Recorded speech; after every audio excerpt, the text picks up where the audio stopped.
Now, as we set up for the next run, maybe I can finally ask the question that I tried to ask an hour and a half ago. Never mind, it looks like we are about to start the next run, so I'll hold on to my little questions over here. Well, you all enjoy driving around. How about we let somebody else drive you around for a little bit? Forrest is going with yellow taxi goes vroom. Any percent, please take it away. Hello, it's me, Forrest. I am the Yellow Taxi Ghost Room Runner. Am I good to start as a stream ready? Absolutely. If you want to share Alright. on Discord, you're welcome to as well. Wink, Uh, wink. I think they were gonna give you a little VLC thing for That's that. fine. That's fine. I can do that. Alright. In 5, 4, 3, 2, 1. So if you're not familiar with this game, it's like a little obscure platformer collectathon that came out earlier this year, where you play as a little yellow taxi and it goes vroom. In this game, you are beholden to basically tank controls for your movement. And there's no direct jump button, but we'll get something close to it in a little bit.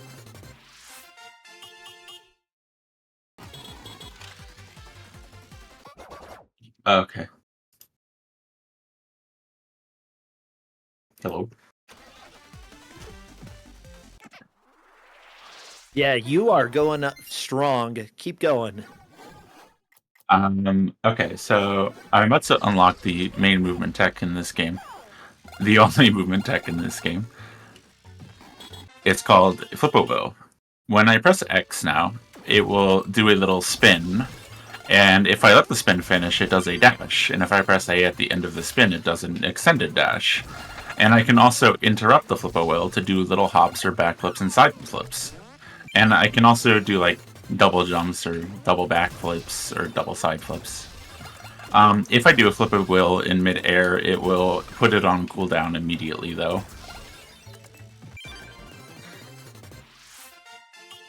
This taxi's so cute. I love It him. it is very charming. It was one of the reasons I picked up the game. It's like, wow, that's cute. Aw. He's just like a little box. Yeah, you can just twist the little key on the back, and then the taxi goes forever. So throughout the game, I need to collect these green gears. There's 250 total of them in the game. 220 of them are accessible before the credits, basically. And out of the 220, I need to collect 130 of them. So there's about 90 that we don't get. So a little more than half, it sounds like. Yeah. What you're going for. Oh my gosh. Is this the little taxi house? This is actually Mario's home. Oh, Mario is my creator. He's a legally distinct Italian character that made me. And the plot of this game is basically Mario is noticing these strange corrupted gears and corrupted oil that was corrupting cars, and have to go pick them up and collect them. And then as we dive deeper into the conflict and the themes of the game, we uncover a secret plot by the main antagonist, Alien Mosk, who is facilitating an extraterrestrial invasion through this corrupted oil and gears as they're always NASA. Yeah. NASA just gets everywhere it can, huh? They're causing problems. They infiltrated the last round. They're infiltrating this one. I don't know what's going on. What area number are we on now? Are we up to area 60 yet? I think so. This might be area 60 right here.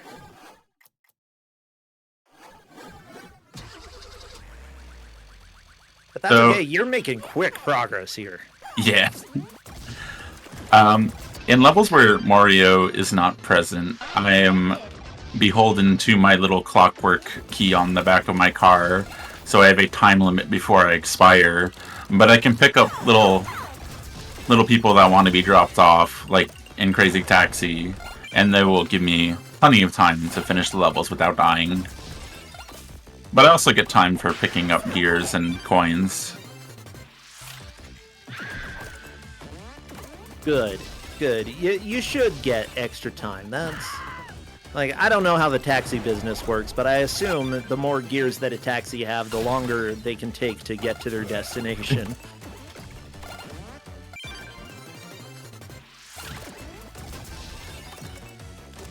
Are you actually taking anyone anywhere, or, like, is it your day off?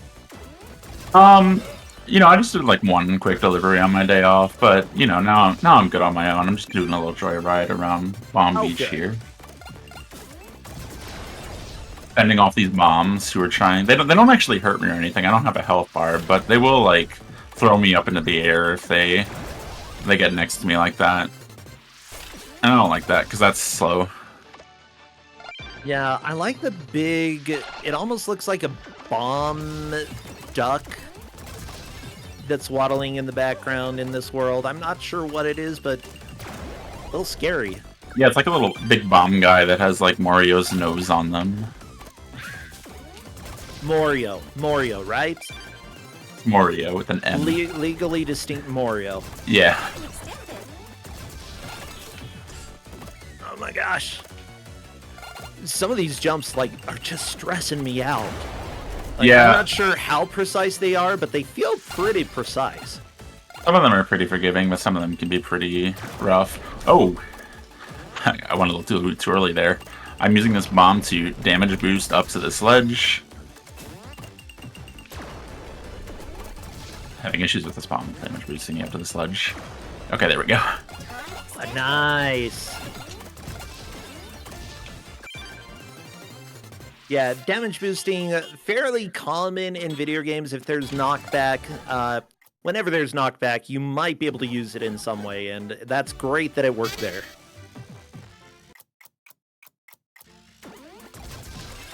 This is Granny's Plaza now. It's like a little outside area that isn't like its own little world level. It's a nice little town. Y'all, if you want a good taxi, make sure that you get one that can damage boost. Okay, that's the important thing. You want to get there quickly. Here's Gem Gears. It's one of the like harder levels in the run because you have to like make a very specific cycle at the start of this level. And I have to do this trick called spider climbing, which is so as I mentioned, when I flip a wheel in the air, it goes on cooldown and I have to wait till I touch the ground again. But if you flip a wheel and then hit a wall, it actually resets it most of the time. Okay. And you can chain these together to indefinitely climb walls. Ooh. Infinite wall climbs are always good in platformers. I love it. Ended up losing my height there. That's okay.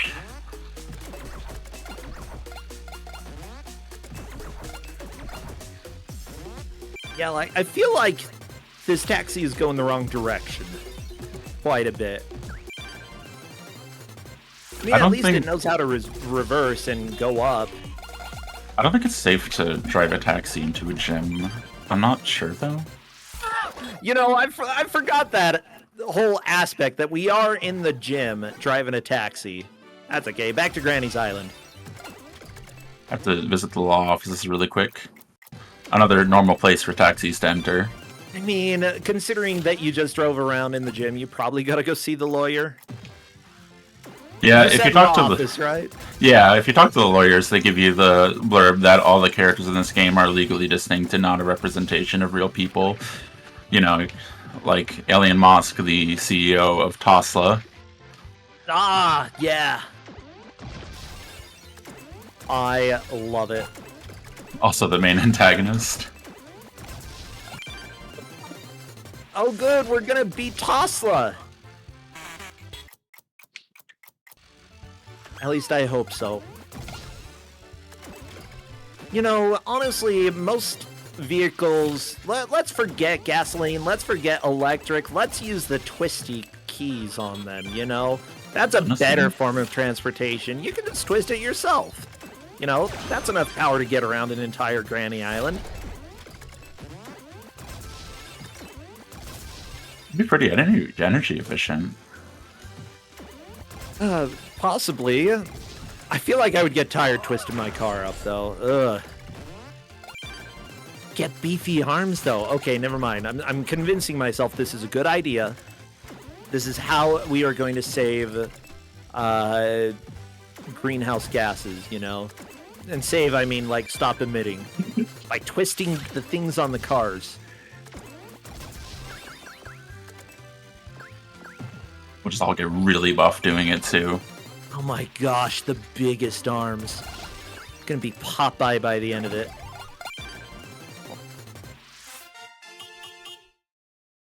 Yeah, you're making pretty quick work of these levels and definitely just like getting to various areas. Did you do the routing for this game? No, there was quite a few people that worked on it. Okay. I like upper end runners like Killer and Psyched did a lot. I have some contributions to this game. I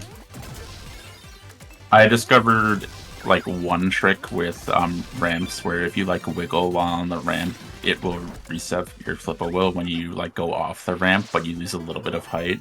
It's useful for doing things like some ramps give you way too much height, more than you need, so you just hang in the air for a really long time.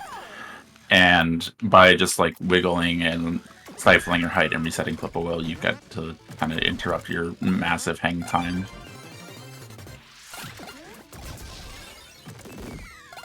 And the level Ruined Observatory, which will appear later, is like most of that level's route was me.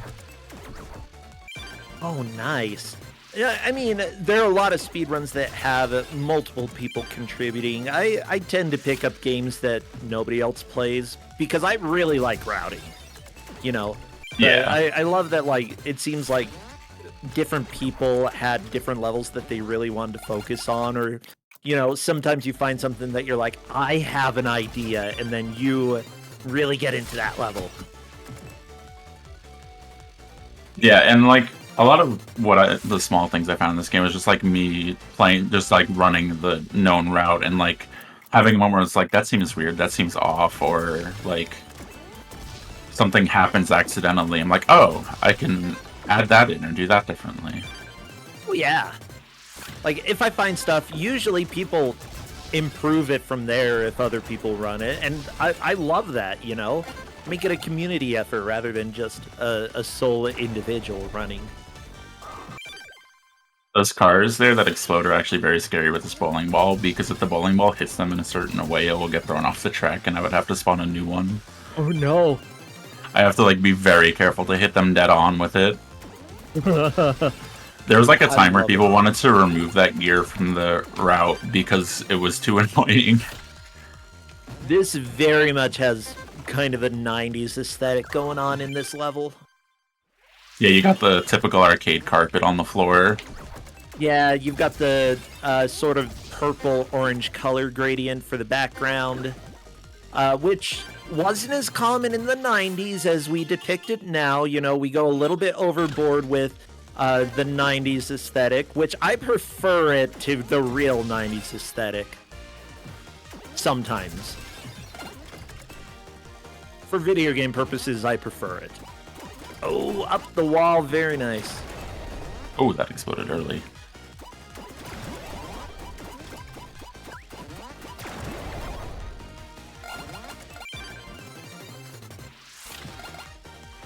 I mean, yeah, and what 90s themed video game could this be without an arcade?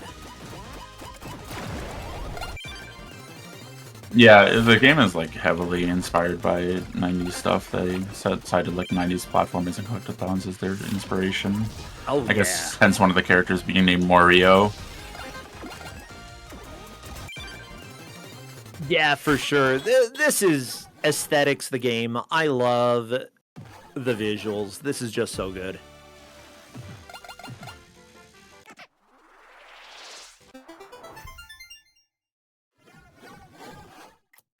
Oh my gosh, we get pizza? I really like Pizza Time's level because it's like one of the easier levels in the speedrun, and Arcade Panic's probably like one of the harder ones, so this is like a nice little relaxer after the last level. Good. Good. trying to think. Like, somebody did make Yonoid 2, and that was a really fun 3D platformer a fan game that they made. Absolutely a blast. There are a lot of pizza-themed games lately. I mean, Pizza Tower, fantastic. No AAA dev is making pizza games. What's up with that? We need pizza. And a pizza roguelike. There's a pizza roguelike? No, but there could be. Oh my gosh. Someone just has to make it. Yo, ideas right now. We've got it, okay? We need to let it cook. Maybe let it bake.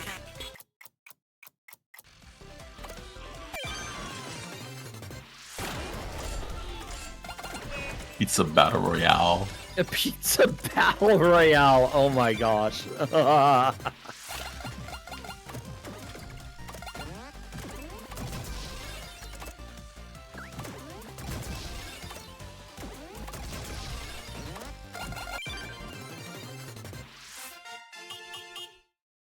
Well, we have been having a lot of fun this weekend. Right now, I see a couple donations coming in.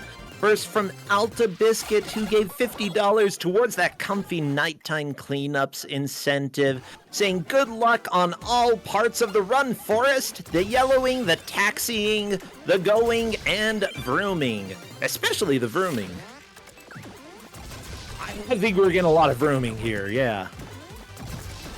We also have $50 from Moop.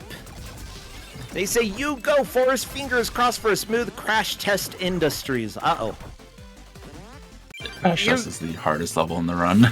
Oh, really? Yeah, I also just got the clip, which is also extremely difficult to get. Fantastic. So when is that level coming up? Crash Test is after this level, and this level Okay. is not that long. This level has a lot more crazy taxi pickups and drop-offs. It has the most in the game, and a lot of them do give gears. In Bomb Beach, where I did earlier, there was only the one I did, and that was the only one in that level that gave a gear.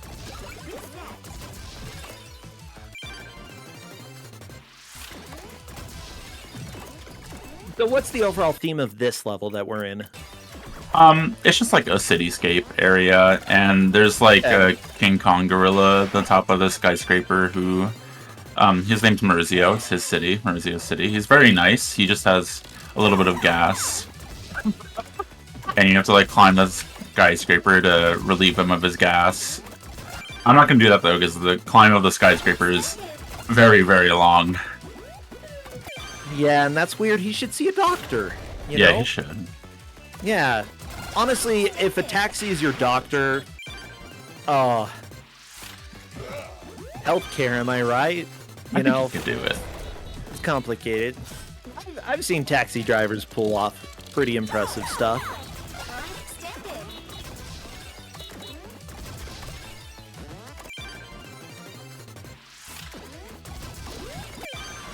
Oh yeah, this is like New Donk City. Because it looks like a city. Yeah, whatever. I don't know. This is the level of commentary that I have for you, Forrest. Honestly, I do compare this game a lot to Super Mario Odyssey, because it has like the free-range power stars or moons or whatever as like the gears. They're just kind of sitting out in the overworld, and it's up to you to just go and get it.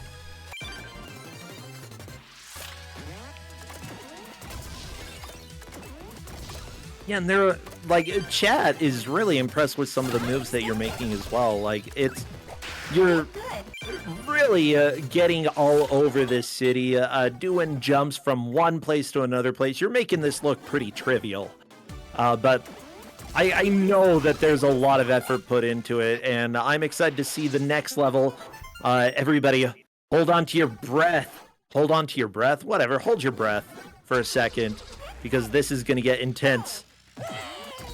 This level completely changes how the game is played. I'm no longer like driving with A, I'm now driving with my joystick. A lot of people actually just switch to their keyboard to play this level because joystick can be pretty tricky. I'm stubborn though and just sit on joystick because it's what I know, it's what I'm familiar with. That's fine. this game, in this level, I can't do flip-a-will canceling, so I can't jump at all, even in midair. So if I fall, I'm kind of stuck with that mistake. I can't jump back on all platforms, so if I fall, then I'm probably just going to go down into the void. And that's part of what makes this so stressful. And I also have a trick here where I go up against that railing and then use the railing as a ramp. I'm going to do that a few times. Oh. There we go.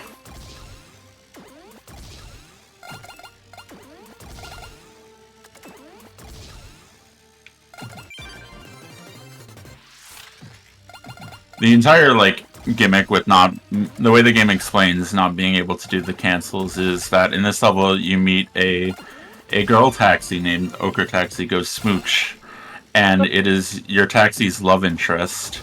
And she says she'll only be impressed with you if you don't do any cancels for this entire level. But at the end of it, she admits that she was actually a plant by Alien Mosque, and she was actually so shocked that you actually did it that she falls in love with you for real. NASA! Oh my gosh. Okay, so the NASA plant ends up falling in love anyway. That's good.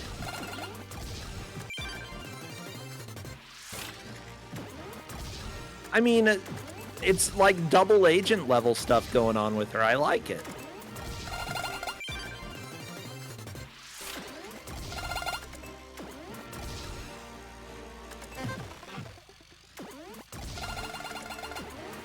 And there she is.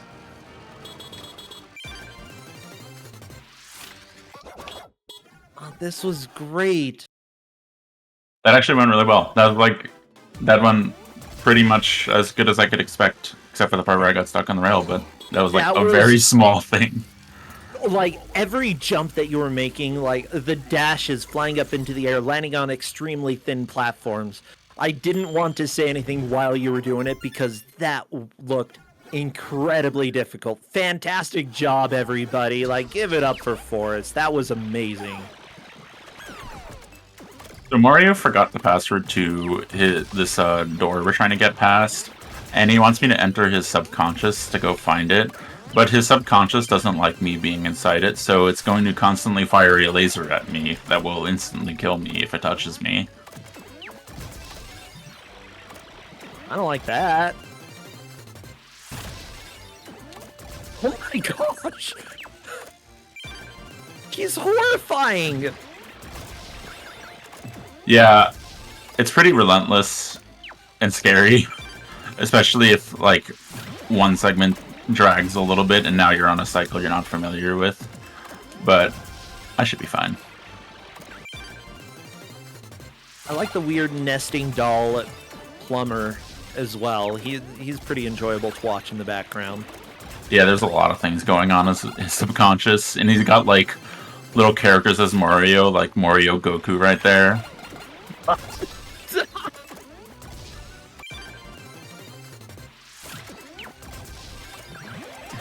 Legally distinct Mario Goku. Oh, yeah. Neither Mario nor Goku. Maybe he's, like, Morku. Ugh.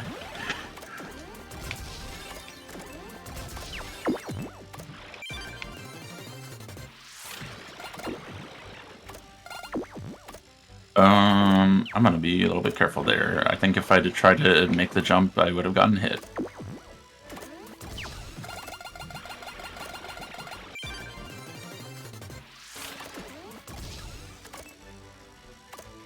And now we get the password, which will take us back out of the level, and it was 111111.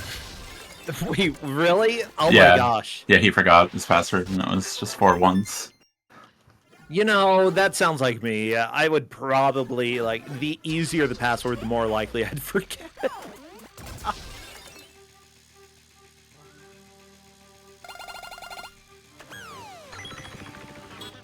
This is the level I had a hand in routing. I did it, most of my idea remains intact in this level. So we used to... Oh. Did getting a little tripped up on this little turret here.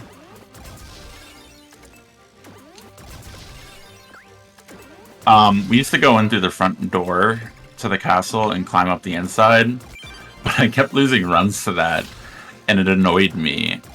So instead of doing that, I decided to do the climb on the outside, and then go into the inside from the top, and then do the inside backwards. And this actually ended up being about 10 seconds faster from doing the inside from the bottom. And also way easier. I love it when faster is easier. That's so good. Yeah, because the inside is filled with like a bunch of spikes and like alternating platforms, and you just get to ignore that entire mechanic of the level going this direction. Yeah, all of you people watching, the first time that you play, you can experience it. We don't have to in speedruns. It's fine. Whoa.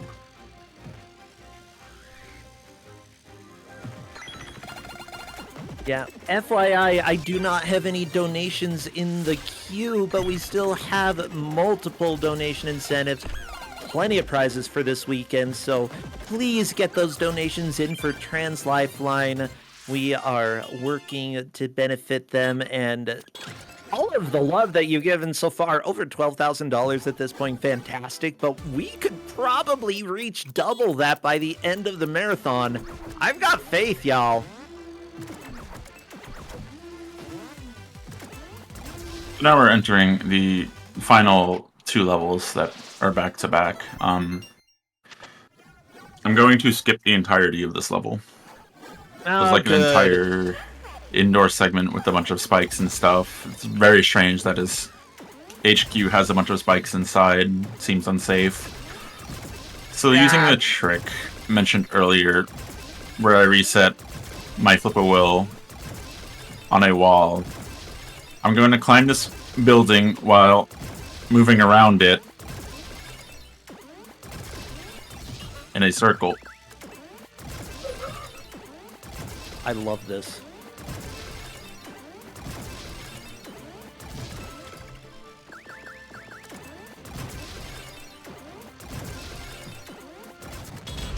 And I just skipped the entire level.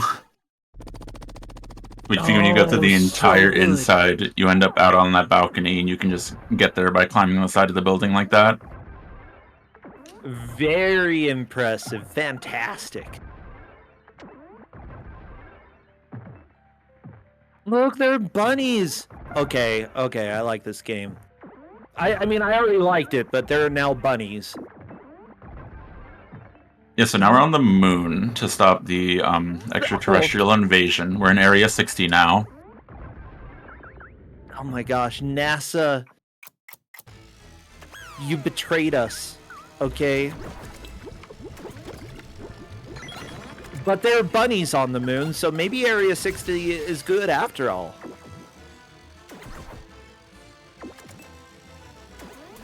I don't know, my opinion on Area 60 has changed a lot in the last 5 seconds. I like this place. Yeah. Okay, so here we find Mario's grandma, who's actually from outer space. I don't like her. And we have to defeat her by making her destroy these pylons.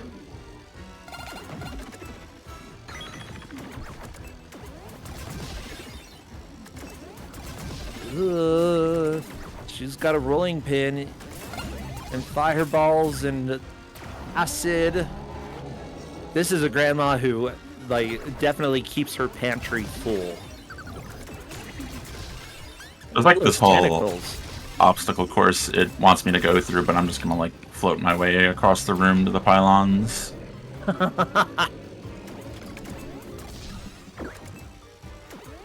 And that's time. I should have warned that sooner. Oh, well, good. Honestly, that was fantastic, and it looks like our tech crew was pretty on top of it. 28:35 is what I see for the time. Yeah, we normally go by the in-game timer. It's actually very consistent between runs. Very nice. So in-game 27:57? Yeah, I'm really happy with 27s for marathons. 27, like I'm on low 27 for my PB, so not even a minute behind my PB is great. That's fantastic. Yeah. Yellow Taxi goes Vroom. It indeed went Vroom. Well, Forrest, what would you like to shout out? Anything that you'd like to plug? I'll just shout out Killer and Sykes, the top two runners of this game. They really drove the competition beyond further than we ever thought the game would go. Like, we kept saying 25 is not possible, and then they got it. Then we're like, no way we ever do 24.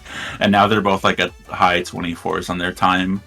And also Oro, who I ran this game with at SGDQ, and I got into this game with, and we like practiced and learned together. It was great. That's so good. And honestly, like, just run games that you love, you know? There are people who are going to have ridiculously good times, but you know, that's completely fine. Keep running, keep enjoying the games, you know? I figure play them at least for me, I'll do runs of something even if you know, until I'm tired of it. And like you've shown that you've loved this game. You really know what's going on here. Yeah, I love this game a lot. Well, like, Captain Absurd didn't really help too much. Anything else you'd like to say before we take it away? No, I think I'm good. Perfect. Well, thank you so much, Forrest. And that was Yellow Taxi Goes Vroom, any percent, with a nice 2757. Fantastic run and fantastic watch. It's something that I'm probably going to go and check out myself one of these days. Good luck to the rest of the runners. Yeah. So it looks like we are moving on quickly in this marathon. Of course, I want you all to know that we have plenty of incentives that you can donate for. However, I'm currently waiting for some, so please get those in. Now, I do want you to know that Team Fastest Furs is proud to welcome Dragon Rose Coffee as an event sponsor for Fall Fest 2024. Dragon Rose Coffee is a dedicated coffee for gamers and the gaming community. Their small, passionate team puts their hearts into roasting coffee to order, and each batch is roasted with the mythical heat of dragon fire, infusing a touch of enchantment in every sip. Use the command !coffee in chat for a link to their website, dragonroast.coffee. While shopping, enter the promo code FALLFEST at checkout for 10% off your order, plus for each 12-ounce bag of coffee purchased, Dragon Rose Coffee will donate $5 directly to Trans Lifeline. We very much appreciate them sponsoring this event. Now, we are going to move on to an interview with Killing Pepsi, the runner for Tasomachi. Please enjoy. This has been my time as your host for tonight. I'll be back tomorrow. Hello, Fastest Furs. Rad here with another runner interview tonight. I have the pleasure to bring you Killing Pepsi with a run of Tasomachi Behind the Twilight. Welcome in, and please tell me why we are killing Pepsi. Well, it's good to be here. Killing Pepsi? Let's see. I believe about 2002, playing Maple Story with my neighbor. He had that name. I don't even know what I had.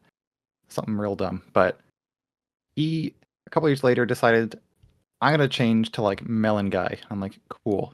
And he's been that for 20 years, and I just took his name. That's awesome. So you don't even know where it came from? No, honestly. Perfect. Okay. Perfect. No better story than that. All right. Well, as you know, we all use speedrun.com, and so I took a look at your speedrun.com profile, and there's a decade plus of experience there, over 400 run submissions. I would say, if I had to take a guess at describing it, mostly indie platformer vibe, right? Okay. Yeah. So I want to know how you got started and why indie platformers. What about those appeal to you? Well, when I first started, I'd say like 2008, 2009. I tried to like get into speedrunning with like DK64, Donkey Kong Country, and Sunshine. I was a really awkward teen, not even teen at that point, I don't think. Like 10. And I just like saw forums and I was like, I'm not going to interact. That's anxiety. So let's not do that. But I did download stream stuff, even though I had like a 2003 compact laptop. Could not run anything. So I had a lot of aspirations. But when I finally got like a decent laptop in like 2016, early 2016, I was like, let's just do it. Let's find a game that looks fun, like actually join a community. I got my wisdom teeth out. And on a lot of drugs, I bought like 8 indie games that I've been looking at. And I still speedrun 4 of them to this day. But one of those was Fly Wrench. That was the first game that I kind of really broke into the scene with. I met my longest friends in speedrunning. I literally met my boyfriend in that game. And so from there, like I kind of just gravitate towards games that have really fun movement. I love momentum-based stuff, especially. So like you'll see in this Tasamachi run, I tend to lean towards 2D, but like occasionally like a 3D platformer with like really cool movement will come along into my view, and I'll be like, this is my life now for the next year. Yeah, speaking of, I will admit I have never heard of Tasamachi before I reviewed the submissions. How did we end up there? Where did Tasamachi come into view? Yeah, well, my partner I mentioned earlier, he loves looking through like Steam new releases like a couple times a week just to see all the quality content that they have to offer. And occasionally he'll just like, I think about when the game came out, like 2021, he found it. And like a year later, he's like, oh yeah, you should check this out. I was like, this looks cute. And it's like now one of my favorite games of all time. Like, it's so comfy and it's really just fun to play. It's just really fun to play. Yeah, so I mean, unsurprisingly, the community for a niche game like that is pretty small. How does the community feel, and does it compare favorably or unfavorably to a bigger community that you might have been part of? Yeah, it's interesting. For these kind of games, it's always a fun, different experience because I'm the only one, I believe, who has like English as their first language in the community, and it's interesting game. I've dealt with it somewhat in other communities, but like this one in particular, like it's a tough hurdle to get over, but we still manage, and we are still constantly active, like every week sharing new stuff and strats without much issue, honestly. Okay. Well, while I was checking out your submissions for this game, I noticed that you had a PB in a shorter category that said, "quote I almost quit the game entirely thanks to Gengetsu Bridge Skip. Please elaborate." Yeah, that is a trick exclusive to 90 sources. 30 minutes in to like a 33-minute speed run, you have to do like the hardest trick in the game. And like if you take more than like 3 tries, you're just over. And I think with that PB, which was the record at the time, but it's now been beaten by 2 minutes. I want to go back to it, but that's skip, man. It's just like it's a doozy. Yeah, my favorite part of that PB was I listened to the first bit of it, and you reset from the previous run and said, "I'm not going for that. Maybe." Yeah. Okay, well, you do have extra content that can be unlocked with donations to Trans Lifeline. You have an incentive that says comfy nighttime cleanups. Yes. Yeah, I want to hear more about that. Yeah, in each area of the 3 areas / towns, there's a little house that you can go into that has a clock that changes it to nighttime, which like changes all the graphics. All the lights in the city turn on, which is nice, and there's a new song that plays too for each area.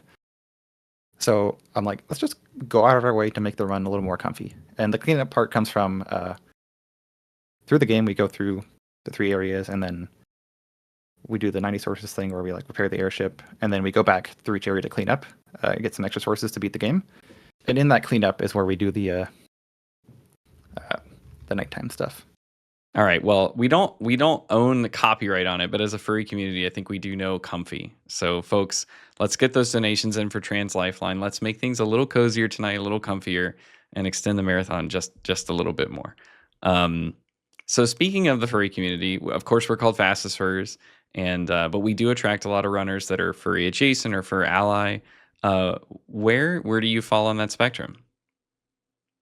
I would say if you asked me like a year ago when I ran last event, I heard about the event before. I've been aware of furries and their existence. I know what it is. But I was like, oh, I'm adjacent. Whatever. Love it. But like earlier this year, I was just like, I am a furry. I'm like, that's just what it is now. That's my life. Let's go.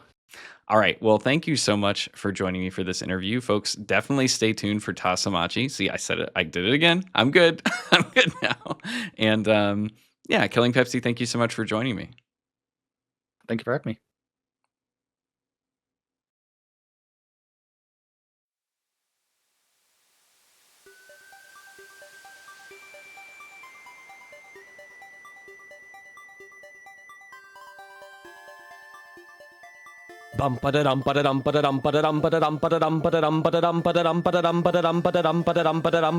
Welcome back, my fuzzy friends. Too Fast is for Saturday, where we rode on donation trains and reach for record pace as we draw closer to the final game. I'm your host, Sonic Mega, and if you come along with me, then you will see a run of Tasomachi right after some Link's Awakening. Hello, everybody! You're watching Fastest Furs Fall Fest 2024 in support of Trans Lifeline. The mission of Trans Lifeline is to connect trans people to the community support and resources that they need to survive and thrive. They envision a world where trans people have the connection, economic security, and care that everyone needs and deserves, free of police, emergency responders, and prisons that disproportionately inflict violence and mistreatment on trans individuals. Since 2014, Trans Lifeline operators have answered over 100,000 calls from their peers, and we fully support the mission of Trans Lifeline to help and empower trans people through the power of community and shared lived experience. To learn more, please visit www.translifeline.org. Hello, everyone. I'm Sonic Mega, and I am honored to be your host for the next couple of games tonight. Beyond excited, not only to follow the energy of Brasentia, who was an incredible host before handing it over, but also because we are going to be running one of my favorite games of all time, The Legend of Zelda Link's Awakening DX with M-Chan 338, followed by Tasomachi Behind the Twilight by Killing Pepsi. So I've got a game that I know like the back of my hand and a game that I get to experience for the first time tonight, and I hope we can check. I want to hear your donations. I want to hear you talk about your favorite dungeon.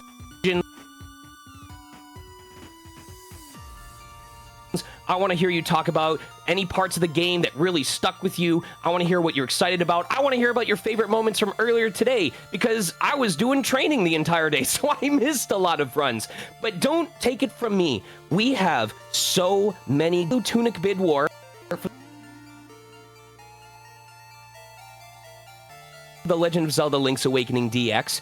We have a comfy nighttime cleanups incentive for Tasomachi Behind the Twilight, which I've been told makes for a really chill atmosphere. But if nothing else, we've got incentives open to name every major character in Final Fantasy IX. And let me put it this way.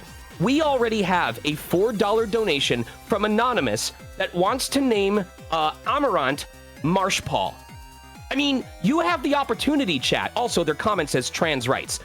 Trans rights are human rights. Good job, Anonymous. You, chat, have the opportunity over the next couple of hours to donate your dollars to name every single Final Fantasy IX character after someone that was created during the Kirby's Epic Yarn run. You could name Amarant Marshpaul. You could name Zidane Brasentia. You could name Steiner after Cole Jeffrey. The floor is yours. The limits do not exist. So... but yes, I am so excited to be here, and I hope that I get to share it with all of you. Let's see if we have anything else coming in at the moment. We do not, but you are more than welcome to get those donations in. Oh, the prizes! Let me talk about the prizes, y'all. So we have weekend prizes. A single donation of $25 or more, either today or Sunday, enters you for...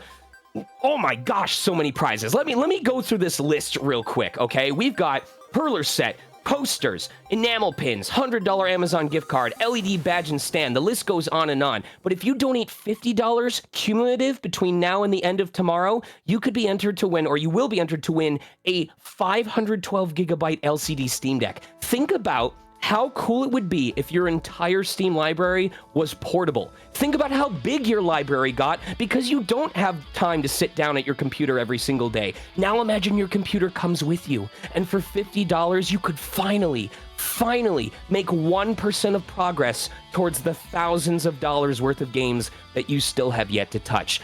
The choice is yours, chat. You can make it happen. I believe in you.